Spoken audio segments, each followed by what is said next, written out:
The perverted doctor secretly injected python DNA into the man's body.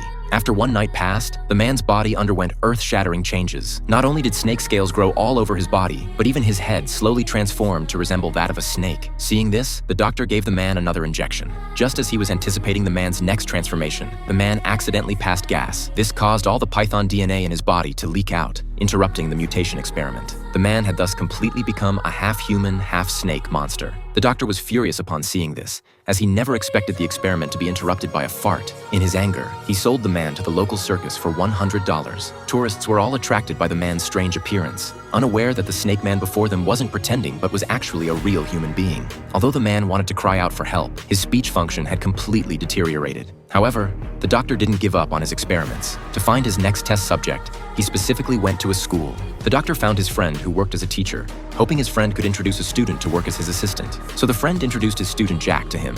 Having achieved his goal, the doctor immediately brought Jack back to the experimental base. As they got out of the car, Jack spotted the doctor's beautiful daughter, which made him even more determined to work as the doctor's assistant. Little did he know that what awaited Jack would be a lifelong nightmare. Soon the doctor introduced Jack to various snake species and the differences between venomous and non-venomous snakes. Hearing the doctor's words, Jack didn't feel afraid. Instead, he asked when he could start working, but the doctor said that before starting work, he needed to receive a vaccine injection that would immunize him against most snake toxins. Jack didn't think much of it and proceeded with the injection, unaware that he too had become the doctor's test subject. The next morning, as Jack prepared to wash his face, he discovered that his face was beginning to peel. He frantically went to the doctor to ask about it, but the doctor told him not to worry, saying it was all a normal reaction to the vaccine. Jack also mentioned that he felt a bit cold, but the doctor simply told him to wear more clothes. Little did Jack know that he was about to become a cold-blooded creature.